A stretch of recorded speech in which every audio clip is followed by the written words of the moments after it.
What's up, everyone? It's your boy Scott. Welcome to the Scott Report. Today I'm bringing you an anime review of Recreators episode 7. Man, oh man, with everybody that's behind this project, we knew that once those hands started flying, it was going to be glorious. And we only got a taste of that this week as the battle was started. The two sides are finally clashing as we get a nice little clash between Alice and Celicia, and everybody else is getting involved as well on the two sides of the party. And this episode definitely showed us the moral compass that both of these sides have, fighting for strongly what they believe in and what they think this world is and what this world needs, as we're finally starting to see that clash between the government creator squad or creation squad versus the military girl Altair and everybody else. Now, unfortunately, we're not any closer to knowing why Sota knows Shimazaki or his involvement with the military girl, besides our speculation that he probably caused her to kill herself or something. We don't know because they just kind of glossed over that and just took a little bit more time to show us everything that was on that screen that we didn't see at the end of the last episode. But the standout of this episode, the episode that had the most focus, was probably my most favorite character in the series yet. And this character, her name hasn't been formally revealed yet, but I did a little bit of digging to find out her name is Miggy. And man, she is a goon. She is a straight up goon. She is a pure villain. You know, her way of doing things is completely different than what we're seeing with Mamika and Alice, and maybe even Cold Talker, as well. Not Cold Talker, I'm thinking of Metal Gear. His name was Blitz Talker. Blitz Talker, the cop who's probably on some Judge Dredd shit, who's just out there to uphold the law. We'll definitely get to more of him soon, but I'm liking what I'm seeing so far. It seems like he is probably just working because he thinks it's right.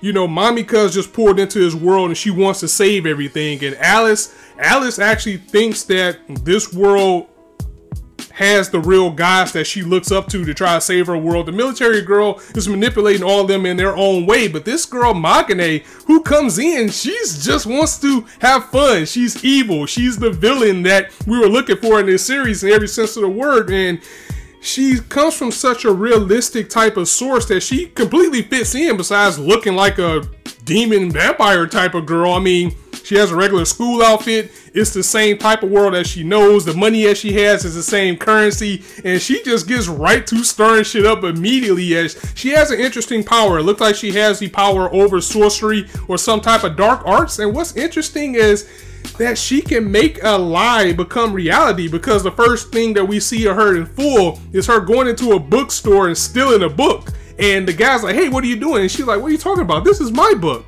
He's like, no, it's not. That's not your book. You're lying. Well, she's like, I wrote something in there. Why don't you go ahead and take a look? She spins her fingers. She uses her ability. And she says she wrote something in the book. And she says a lie is a lie. So far, that's all we know. That's how she starts her incantation. And when she does that, whatever she says actually happens. So he's looking like, no, wait, no. This is a real world. He's like, it's no magic. This shit doesn't exist. There's no way this was put in that book. You did it. So she's like, oh, you don't believe me? Okay, get this goon. And she makes a demon come and kill this guy.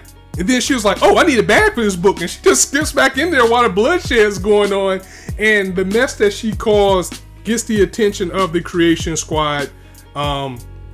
So now they have to go and track her down. You know, Matoria, of course, she's the brains of this operation. She figures out, like, whoever did this is a villain for sure. We need to stop them. So she ends up running into Mamika and Alice. And this is where things get really good, because a lie is a lie and a kill is a kill. And this is where the morals come in this series, because Magane is basically saying to Alice, like, okay, yeah, I kill people for fun. At least I'm honest about it. You kill people because you're saying it's for justice, but you still enjoy it. So how does that make you any different than me? You're still a killer. It's all the same. And of course, Alice, you know, she is a knight. She feels that she's doing this for the honor of her people, for the honor of everybody. That doesn't sit well with them. That's going to go ahead and take them into blows. But you kind of look at it like, you know, maybe Magane is right.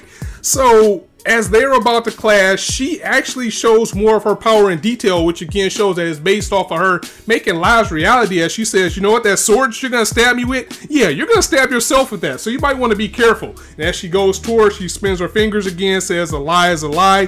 She was probably about to turn the sword on to Alice until Celicia shows up, and then she just casually skips her way out of here. After she starts this battle, she puts her hand behind her back and just goes just leaves, and she just watches the carnage go from there.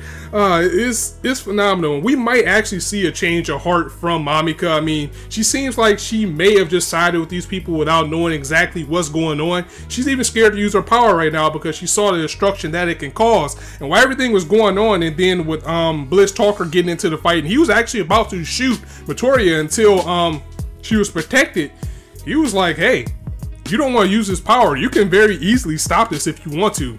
You want to save your world. You need to get into this battle. But we're seeing a little bit of conflict with Mamika as well, feeling that maybe she might not be on the right side. And I kind of feel like Alice may eventually turn as well. I mean, it seems like once she finds out that this world isn't what she thinks, she might have a change of heart as well, because she's basically Saber from Fate Stay Night. There's no way she's going to be fighting on this side once she finds out the true intentions of it. And we may get some more characters down the line. I know we've been introduced for the cast already, but we're not even halfway through this yet. So it's a lot of time for more characters to come in, perhaps. And yeah, that crusty Gundam kid, Rui, whatever, they're just going to let him live his life right now. It's like, we need him in his robot, we'll call him in. But for now, just leave him alone. Just let him live his life, because we're tired of hearing about him complaining about having to fight. So yeah, there's the thing with that. We haven't seen the guy that came from the Mafia game in a while. So it'll be interesting to see him come back. But right now, it looks like we got a clash going on between the two sides, and I'm absolutely excited for next weekend. Megane, I mean, I already enjoyed this series as it is, but she's bringing a whole new dynamic to this, as I'm pretty sure she's not going to be the only true villain in the series, so I cannot wait to see how that goes. So guys, let me know what you thought of this episode in the comments below. If you liked the video, go ahead and drop it a like. And if you want to hear more, go ahead and hit that subscribe button, as there's not a shortage of content for you to indulge on this channel. And as I always say, you guys be anywhere on YouTube right now, but you chose to listen to me. And I really appreciate that, so thanks for stopping by. On that note, it's your boy Scott signing out. See you soon.